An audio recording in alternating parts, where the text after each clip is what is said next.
Hello and welcome back to our YouTube channel Elite Toppers. और आज की इस वीडियो में हम आपके लिए लेकर आए हैं क्लास 10 का चैप्टर नंबर 9 साइंस 1 का। याद रखना, साइंस 1 का 9th जो चैप्टर है that is your carbon and carbon compounds. इसके टेक्स्ट बुक के इंपॉर्टेंट मार्किंग समझ में आता है कि अगर मैं टेक्स्ट बुक उठा रहा हूँ, देख भाई तू कहीं से भी पढ़ ले, 21 सेट ले, तेरे को जो लेना है वो ले, बट टेक्स्ट बुक को कोई बीट नहीं कर सकता। इसीलिए टेक्स्ट बुक टेक्सचुअल मार्किंग जो है कि हाँ टेक्स्ट बुक में भाई कौन से लाइंस इंपॉर्टेंट है, कौन सा डायग्राम इंपॉर्टेंट है, वो सारा का सारा आज हम इस वीडियो में कवर करेंगे for your chapter number 9 that is carbon and carbon compound. इसके बाद बाकी सारे चैप्टर्स का भी आपको मिल जाएगा। तो आई होप आपने चैनल को सब्सक्राइब करके रखा है, और अगर आप चैनल पर नए हैं तो कर लीजिए अगर नहीं किया रहेगा। और अगर आपको वीडियो एंड में पसंद आएगी, एंड में ही पसंद आएगी, शुरुआत में नहीं है, एंड में पसंद आएगी, तो प्लीज आप अपने फ्रेंड्स के साथ भी इसे शेयर करो। तो चलिए स्टार्ट करते हैं। सबसे पहले हम देखेंगे ये जो चैप्टर है। अच्छा, एक और चीज मैं बता दूं, इस चैप्टर के शॉर्ट नोट्स आपको बाद में मिलेंगे। इनके ऊपर काम थोड़ा चालू है, इसे हम लास्ट मिनट रिविजन के लिए यूज कर सकते हैं। वो मैं आपको बता दूंगा, वन शॉट बनाऊंगा जिसके अंदर हम लास्ट मिनट में पूरा रिवाइज करेंगे। आज फिलहाल के लिए हमारा काम रहेगा टेक्स्ट बुक के इंपॉर्टेंट लाइंस और इंपॉर्टेंट टॉपिक्स को मानना। चलिए फर्स्ट पेज, जब मैं फर्स्ट पेज में एंटर करूंगा तो यहाँ पर कुछ भी इंपॉर्टेंट नहीं है। सिर्फ और सिर्फ आपको यहाँ से दो चीजें याद रखनी है। देखो, सबसे फर्स्ट जो आपको चीजें याद रखनी है वो यहाँ पर है। all the compounds having carbon as a constituent elements are called as organic compound। अब मैं ना ये सब तुम्हें क्यों मार्क करके दे रहा हूँ, देख भाई, हम मास्टर की टेक्स्ट 21 सेट ये सब के पीछे इतना भागते हैं ना कि हम ये सारे क्वेश्चंस पर ध्यान नहीं देते, बराबर। और यहीं से क्वेश्चंस अगर बन जाएंगे तो फिर तुम्हारी बात है। तो जब आप उनको देख रहे हो तो एक बार आप इसका भी रेफरेंस लेके रखो कि भाई, ऐसा नहीं बोल रहा हूँ कि इसको ही लेकर बैठो, इसका रेफरेंस लेकर रखो कि ये भी आपको पता होना चाहिए, क्योंकि ये आपका टेक्स्ट बुक है। मेन हथियार तो यही है। इसके बाद इसके बाद जो नेक्स्ट आता है that is your the compounds carbon dioxide, carbon monoxide, carbide salt, etc. These are called as inorganic compounds of carbon। inorganic compounds of carbon, तो जो हमारे बोलते हैं ना कार्बन का कॉन्स्टिट्यूएंट एलिमेंट, जहां पर सिर्फ मेजर कार्बन रहता है उसे हम क्या बोलेंगे, ऑर्गेनिक कंपाउंड्स। और जहां पर मेजोरिटी में कार्बन नहीं होता उसको हम क्या बोलेंगे, इनऑर्गेनिक कंपाउंड। चलिए इसके बाद जो हम देखेंगे नेक्स्ट, बॉन्ड्स इन कार्बन। जब मैं बॉन्ड्स इन कार्बन की बात करता हूं तो याद रखना कार्बन हमेशा कितने बॉन्ड बनाता है भाई, तो 4 बॉन्ड बनाता है। कितने बॉन्ड, 4 बॉन्ड। तो यहां से, और ये कौन से टाइप का बॉन्ड बनाता है, तो कोवैलेंट बॉन्डिंग बनाता है। तो यहाँ पर तुम्हें याद रखना है melting and boiling point of carbon compounds are found to be lower than 300 degree Celsius. ये पॉइंटर्स मार्क करते जाओ। From the intermolecular attractive forces are weak in carbon compound, मतलब कार्बन कंपाउंड में दो मॉलिक्यूल्स के बीच में जो फोर्स होता है that force is very weak. फिर इसके बाद जब यहाँ पर आएंगे, देखो electrical conductivity of carbon compound glucose and urea, you have observe that they are not electrical conductor. Generally most of the carbon compounds are found to be bad conductor of electricity, but एक इसका good conductor भी है that is your graphite. It means that chemical bonds in carbon compounds do not produce ion. ये भी याद रखना, chemical compounds, it means that chemical bonds in carbon compound do not produce ion। what is mean by chemical bond, याद रखना, कभी भी दो elements के बीच में अगर बॉन्ड बन रहा है तो उसे हम केमिकल बॉन्ड बोलते हैं। दो टाइप का होता है, एक होता है आपका केमिकल बॉन्ड और दूसरा आपका सॉरी एक होता है आपका आयोनिक बॉन्ड और एक होता है आपका covalent bond. What is the number of chemical bond that an atom of element can form called, तो वो दो बना सकता है, या तो कोवैलेंट या तो ionic. What are the two, इसका आंसर भी सेम। ये पेज पे भी आपको कुछ भी याद नहीं रखना है, जस्ट आपको यहाँ से ये एक लाइन याद रखनी है। अ कोवैलेंट, देखो फर्स्ट वाला, द केमिकल बॉन्ड, एक minute, the chemical bond formed by sharing of two valence electrons between the two atom is called covalent bond। और उसके बाद जो सेकंड लाइन आपको याद रखनी है that is your a covalent bond is represented clearly by drawing an electron dot structure। मतलब अगर मुझे कोवैलेंट बॉन्ड को रिप्रेजेंट करना है तो मेरे को इलेक्ट्रॉन डॉट स्ट्रक्चर ड्रॉ करने आना चाहिए। फिर यहाँ पर देखो दिया था electron dot structure is also drawn without showing the circle. फिर आगे देखो दिया a covalent bond is also represent small joining the symbols of two atoms, this line structure is also called a structural formula। तो ये सब आपके important lines हैं।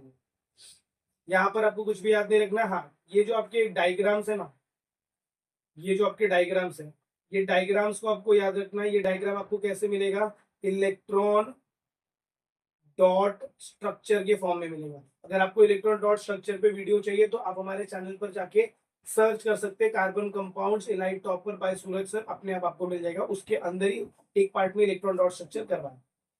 फिर आपको ये यूजर ब्रेन पावर करना है, that is very much important. ये सारे के सारे यूजर ब्रेन पावर को वहां पर कवर किया है। सिमिलरली यहाँ पर भी इसका इलेक्ट्रॉन डॉट स्ट्रक्चर वहां पर कवर किया है मैंने। फिर जब आप यहाँ पर आओगे, कार्बन अ वर्सेटाइल एलिमेंट, इसमें भी आपको कुछ करना नहीं है। यहाँ से सिर्फ आपको 2-3 प्रॉपर्टी याद रखनी है। देखो, first, carbon has a unique ability, है ना, carbon has a unique ability to form strong covalent bond with other carbon. This is formation of molecule, this properties of carbon is called as catenation power. आपको इतना याद रखना है। फिर ये कौन से चेन्स बनाता है, ओपन चेन, क्लोज्ड चेन, और फिर स्ट्रेट चेन और ब्रांच चेन, ये सारी चीजें वो बनाता है। Due to the strong and stable covalent bond, carbon is bestowed with catenation properties. फिर नेक्स्ट पेज पे यहाँ पर जब आप आओगे तो यहाँ पर आपको याद रखना है, 2 carbon atoms can be bonded together by 1, 2 और 3 कोवैलेंट बॉन्ड। मतलब कार्बन या तो 1 बॉन्ड बनाता है, या तो 2 बॉन्ड बनाता है, तो 3 bond. This are called as single bond, double bond, triple bond. उसे हम सिंगल बॉन्ड बोलते हैं, या तो डबल बॉन्ड बोलते हैं, या तो ट्रिपल बॉन्ड बोलते हैं respectively. Due to the ability of carbon atom to form multiple bond as well as single bonds, the number of carbon compounds increases.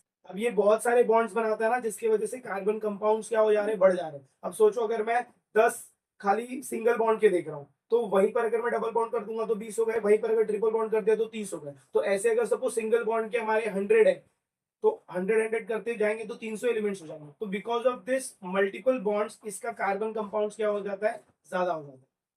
तो अगर मेरे पास सिंगल बॉन्ड है तो उसे हम बोलते हैं इथेन, डबल बॉन्ड है तो इथीन, ट्रिपल बॉन्ड है तो इथाइन। ट्रिपल बॉन्ड रहेगा तो क्या बोलेंगे, इथाइन बोलेंगे। अब ये देखो, बीन टेट्रावैलेंट, ये वर्ड याद रखना। टेट्रावैलेंट का मतलब होता है 4 बॉन्ड्स।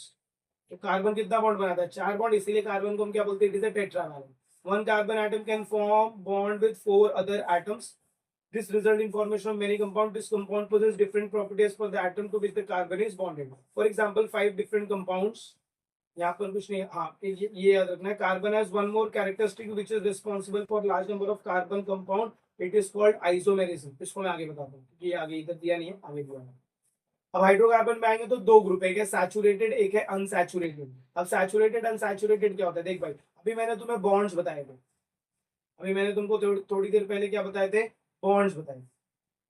अब ये जो हमारे बॉन्ड्स है ना, यही बॉन्ड्स को हम क्लासिफाई करते हैं किसके अंदर, तो भाई देखो, मैंने तुम्हें बॉन्ड्स बताया था। बॉन्ड्स में हमारे पास 2 बॉन्ड्स होते हैं, एक होता है सिंगल बॉन्ड, और यहाँ पर डबल और ट्रिपल बॉन्ड, डबल और ट्रिपल बॉन्ड। अब ये जो सिंगल बॉन्ड हमारे हैं, कौन से बॉन्ड भाई, तो सिंगल बॉन्ड। ये जो सिंगल बॉन्ड है इसी को हम बोलते हैं सैचुरेटेड। क्या बोलेंगे, सैचुरेटेड। और ये जो डबल और ट्रिपल बॉन्ड है इसी को हम क्या बोलते हैं, अनसैचुरेटेड। क्या बोलेंगे, अनसैचुरेटेड। तो ये तुमको याद रखना है, जो मेरे सिंगल बॉन्ड है उनको हम क्या बोलेंगे, सैचुरेटेड। जो मेरे डबल बॉन्ड है उनको हम क्या बोलेंगे, अनसैचुरेटेड। अब देखो यहाँ पर आपको दिया रहेगा ये सारा का सारा कार्बन।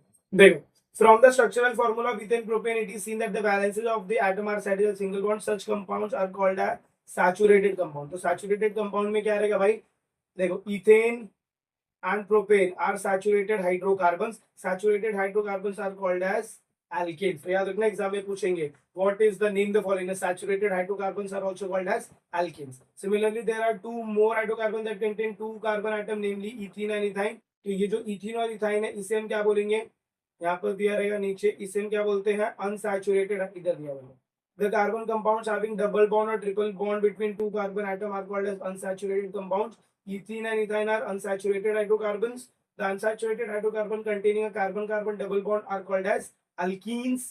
And the unsaturated जिसके बीच में डबल बॉन्ड होता है उन्हें हम alkene बोलेंगे. And the unsaturated hydrocarbon whose structure contain a carbon-carbon triple bond are called as alkyne. Generally the unsaturated compounds are more reactive than the saturated. तो exam में तुम्हें क्वेश्चन आएगा, alkenes are more reactive than alkanes. True या false, तो true है। But उल्टा, alkanes are more reactive than alkene, तो false. क्यों, क्योंकि अनसैचुरेटेड जो है वो ज्यादा रिएक्टिव। तो यहां से मैं तुम्हें क्वेश्चन भी बता दे रहा हूं कि वो कैसे पूछेंगे। इसके बाद आते हैं, देखो, स्ट्रेट चेन, 3 चीजें दी है ना। सबसे फर्स्ट दिया स्ट्रेट चेन, फिर ब्रांच चेन, और फिर रिंग ऑफ कार्बन एटम्स। तो इसके लिए हम ना डायरेक्ट यहीं पर जाते हैं। यहाँ पर देखो, ये जो हमको यहाँ पर जो चेन्स दिख रहे, these are all straight chains, इसे हम क्या बोलेंगे भाई, तो स्ट्रेट चेन। जैसे ये CH4 है, तो यहाँ पर ये हो जाएगा, अगर मैं इसका स्ट्रक्चर ड्रॉ करूँ तो एक कार्बन, दो कार्बन, इसके पास CH3, इसके पास CH3, बराबर। तो ये मेरा कितना हो जाएगा, इथेन। फिर ऐसे सब में करते जाएंगे, मतलब सब में आपको हाइड्रोजन ऐड करना है। फिर प्रोपेन, ब्यूटेन, हेक्सेन, इसे हम क्या बोलते हैं, स्ट्रेट चेन हाइड्रोकार्बन। देखो यहाँ पर दिया, कभी कभार वो डब्बा देके तुमको पूछेंगे क्या कि भाई फिलअप करो। फिर इसके now let us pay more attention to the carbon chain in butane. The 4 carbon atom can be joined to form a carbon chain in yet another group. देखो 2 पॉसिबल कार्बन चेन। जब मैं butane की बात करता हूँ, butane में 4 carbon होते हैं, तो या तो मैं उसको ऐसे ड्रॉ कर सकता हूँ, और या तो मैं उसको दूसरे दूसरे पैटर्न में ऐसे ड्रॉ कर सकता हूँ। अगर मैं दो अलग अलग, मतलब जिसमें देखो कार्बन का नंबर सेम है बट कार्बन का अरेंजमेंट अलग है, तो ऐसे ग्रुप्स को हम क्या बोलते हैं, आइसोमर। और ये प्रॉपर्टी को हम बोलते हैं आइसोमेरिज्म। तो ये डायग्राम दिखा के तुमको बोलेंगे which property do you understand from the following diagram. तो वहां पर आपको लिखना रहेगा we get to know about the isomerism and this structure is of butane. याद रखना, ब्यूटेन 2 आइसोमर्स दिखाता है, उसके बाद पेंटेन 3 दिखाएगा, उसके बाद बढ़ देगा। फिर इसके बाद आएंगे, देखो इधर दिया है 2 isomeric compounds with molecular formula, जिसमें कार्बन भी सेम है, हाइड्रोजन भी सेम है। याद रखना, कार्बन भी सेम रहेगा, हाइड्रोजन भी सेम रहेगा, तभी मैं उसको क्या बोलूंगा, आइसोमर बोलूंगा। और वो प्रॉपर्टी को क्या बोलेंगे, आइसोमेरिज्म। चलो यहाँ पर हम देख लेते हैं, देखो इधर द फिनोमिना, ये डेफिनेशन याद रखना, the phenomena in which compounds having different structural formula have the same molecular formula is called structural isomerism. ऐसे ग्रुप को हम क्या बोलते हैं भाई, तो structural isomerism. The number of carbon compound increases further due to isomerism observed in carbon compound. The carbon chain is a straight, ठीक है, ये करने की जरूरत नहीं है। यहाँ से तुम्हें दोनों डायग्राम करके रखना है, रिंग स्ट्रक्चर ऑफ साइक्लोहेक्सेन। तो कभी कभार तुमको ये भी पूछते हैं, user bin for draw electron dot structure of cyclohexane. फिर इधर आ जाओगे, all types of carbon compound whether straight chain, branch chain और साइक्लिक कैन बी सैचुरेटेड और अनसैचुरेटेड। अब ये या तो सैचुरेटेड हो सकता है या तो अनसैचुरेटेड। तो पहले हम देख लेते हैं, देखो स्ट्रेट चेन, ये मेरा सैचुरेटेड, क्योंकि सब में सिंगल बॉन्ड, मतलब ये मेरा क्या है, एल्केन है। ये मेरा अनसैचुरेटेड, देखो इधर डबल बॉन्ड, इधर ट्रिपल बॉन्ड, मतलब ये हो गया मेरा एल्कीन, और ये हो गया मेरा अल्काइन। सिमिलरली ब्रांच में जाऊंगा तो उसमें भी मुझे क्या मिलेगा, सैचुरेटेड मिलेंगे मतलब अल्केन वाले, और अनसैचुरेटेड में मिलेंगे मतलब एल्किन और अल्काइन वाले। और साइक्लिक में भी सेम, साइक्लिक में अगर मैं साइक्लोहेक्सेन देख रहा हूँ तो इट इज सैचुरेटेड हाइड्रोकार्बन। वहीं पर अगर मैं साइक्लोहेक्सीन देख रहा हूँ तो वो मेरा हो जाएगा अनसैचुरेटेड हाइड्रोकार्बन। यहाँ पर तुम्हारा बेंजीन भी आता है, एग्जाम में कभी कभार नाम देंगे बेंजीन का, बोलेंगे बेंजीन इज सैचुरेटेड हाइड्रोकार्बन और अनसैचुरेटेड हाइड्रोकार्बन। तो याद रखना, इसके एंडिंग में तुम्हें क्या दिख रहा है, ईन दिख रहा है। जिधर भी ईन दिखेगा मतलब वो क्या हो जाएगा, अनसैचुरेटेड हाइड्रोकार्बन।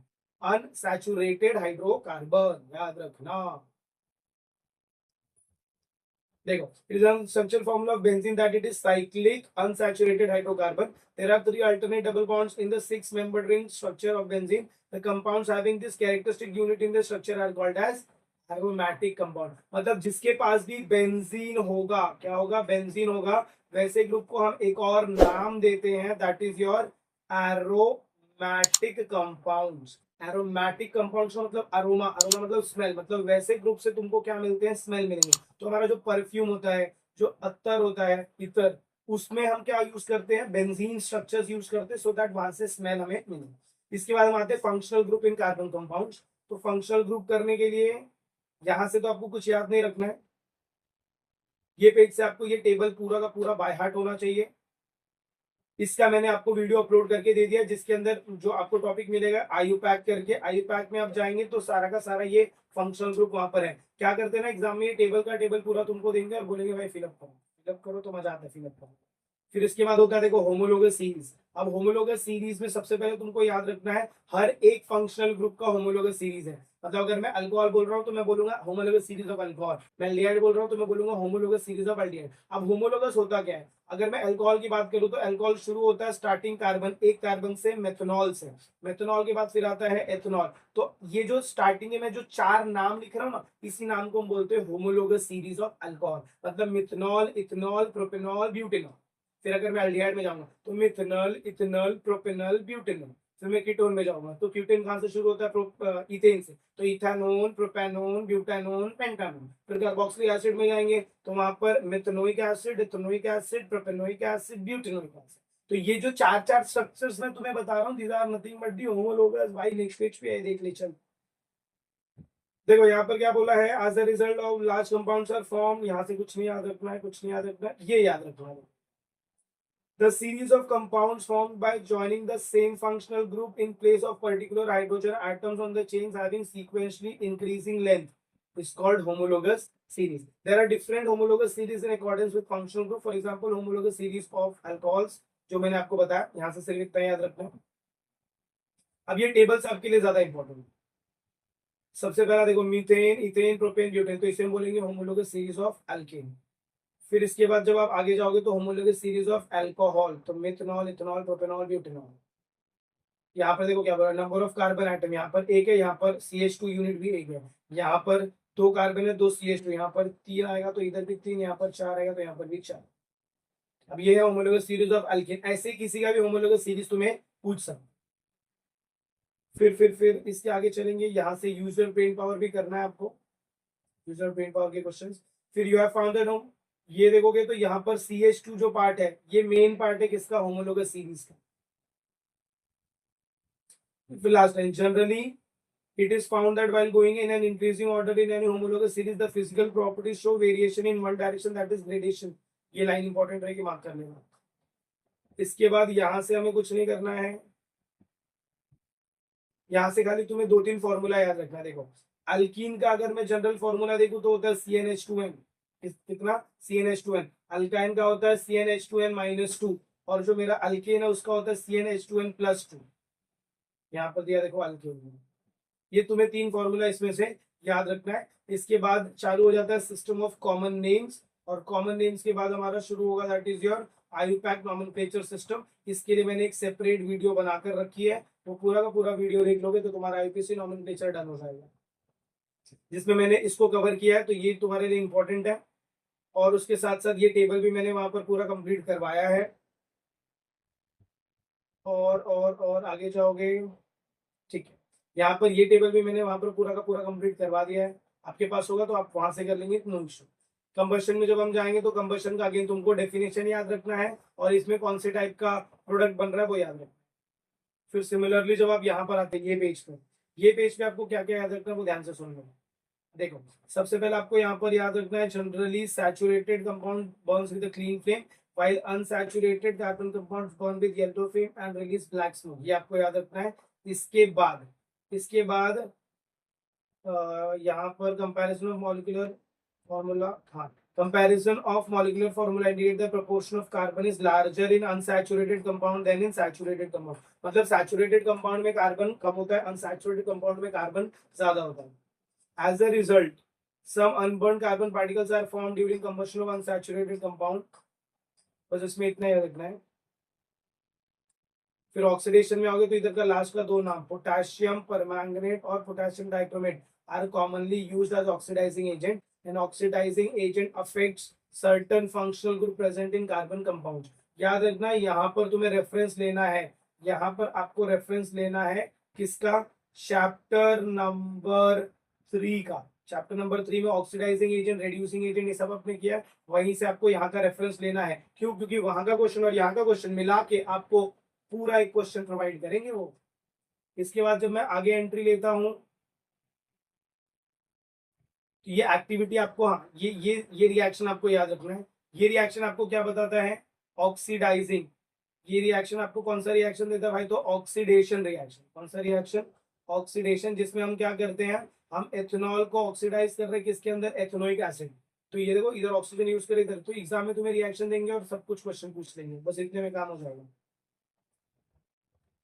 फिर यहाँ पर जब आप आएंगे तो यहाँ पर आपको कुछ याद नहीं रखना है। अच्छा, यहाँ पर दो चीजें और याद रख लो। Unsaturated compound contain multiple bond as their functional group. They undergo addition reaction to form saturated compound as the product.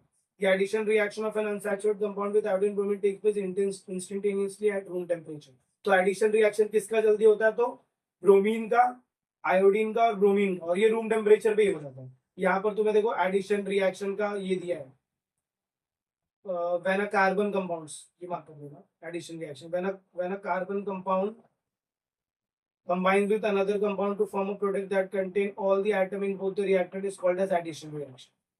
इसके बाद जब आप फर्दर मूव करोगे तो यहाँ पर आता है, देखो, the unsaturated compound can also undergo addition reaction with hydrogen to form a saturated compound. और इसी से रिलेटेड तुमको यहाँ पर क्या दिया गया है, ये क्वेश्चन प्रोवाइड किया गया है.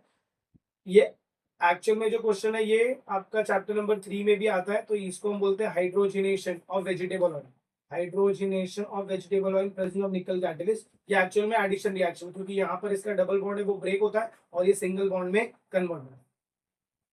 ये लाइन याद रखना, unsaturated fat content double bond are healthy while saturated fats are harmful to health. तो हम जितना भी फूड खाएंगे, ऑयल आप जितना भी कंज्यूम करते हो, उसमें आपको अनसैचुरेटेड ऑयल चाहिए, सैचुरेटेड नहीं. अगर आप सैचुरेटेड खा रहे हो तो आपकी बॉडी को हार्म करेगा, अनसैचुरेटेड रहेगा तो that is very much good. फिर आता है सब्स्टिट्यूशन रिएक्शन. तो अगेन इसका यहाँ से तुम्हें डेफिनेशन करना है, और डेफिनेशन करने के बाद ये पूरे 4 रिएक्शंस.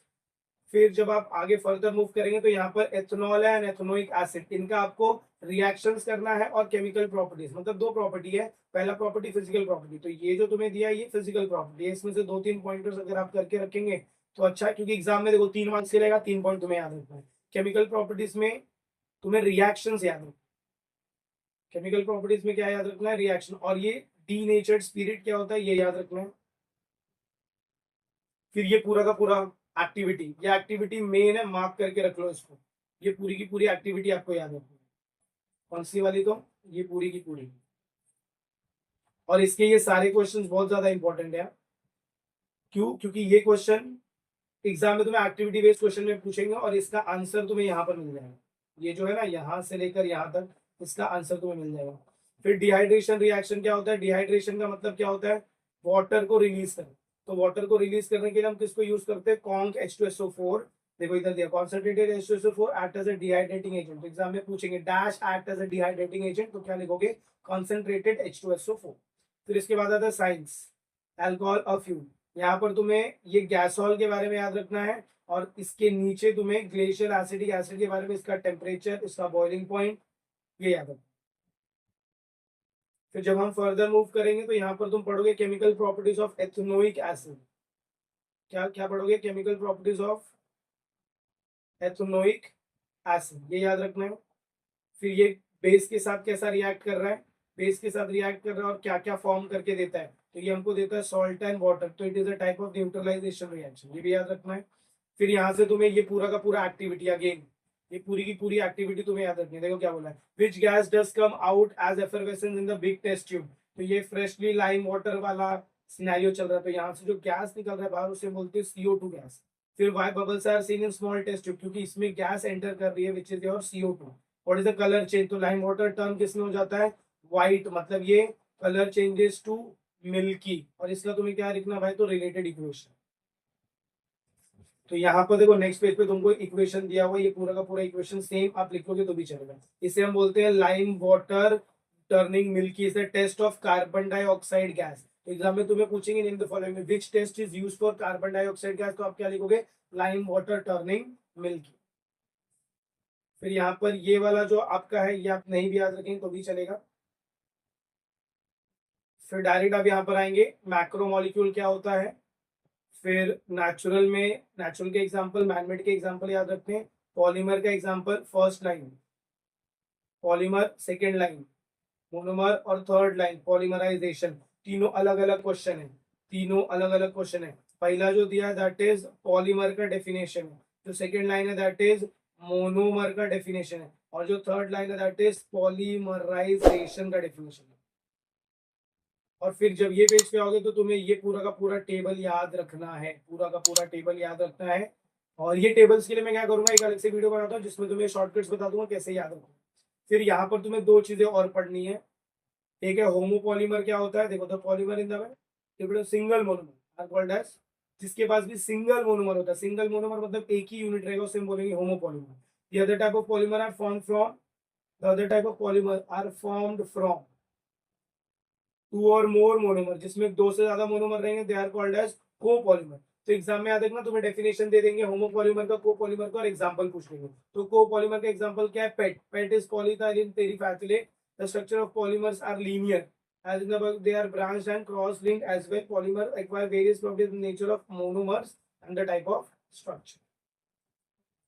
यहाँ पर ये तुम्हें याद रखना, देखो पॉलीमर दिया है और उसका मोनोमर का नाम दिया है और ऑकरेंस, तो तुम्हें सिर्फ पॉलीमर और मोनोमर याद रखना।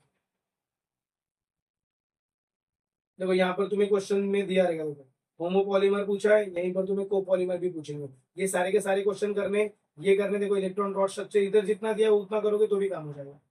ये तो मैंने आपको आईपीसी नॉमेनक्लेचर में करवा दिया है, ये बाकी है, ये आप करना खुद से या फिर मैं प्रोवाइड करवा दूंगा। और आईपीसी नॉमेनक्लेचर मैंने ये भी करवा दिया है और ये क्वेश्चन आंसर्स आपको लर्न करने हैं। इसमें कौन सा, अभी देखो विनेगर वाला और गैसोल वाला मैंने बता दिया है, फिर कैटलिस्ट बताया है, फिर saturated three types, right this names giving one example each. तो सैचुरेटेड हाइड्रोकार्बन्स को हम are classified into three types.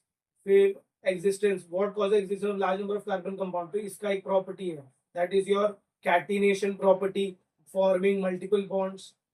फिर four functional group containing oxygen as the heteroatom, four functional group causing oxygen as the heteroatom, तो उसके अंदर सबसे पहला तुम्हारा OH आएगा, फिर CH आएगा, मतलब अल्कोहल, अल्डिहाइड, कीटोन और तुम्हारा कार्बोक्सिलिक एसिड। बस ये सारी चीजें करनी है। तो आई होप आपको ये वीडियो पसंद आई रहेगी, आई होप आपको ये सारा का सारा इंपॉर्टेंट टॉपिक समझ में आएगा। तो अगर आपको वीडियो पसंद आई तो मेक श्योर वीडियो को ज्यादा से ज्यादा अपने फ्रेंड के साथ शेयर कर दो। चैनल पर ऐसे लगा भाई कुछ नया इंटरेस्टिंग चीजें पता चल रही, तो मेक श्योर आप अपने 5 दोस्तों के साथ तो शेयर करिए। चलिए मिलते हैं अगली वीडियो में कुछ ऐसे दूसरे चैप्टर्स के इंपॉर्टेंट टॉपिक्स के साथ। तब तक के लिए have a good day and take care everyone.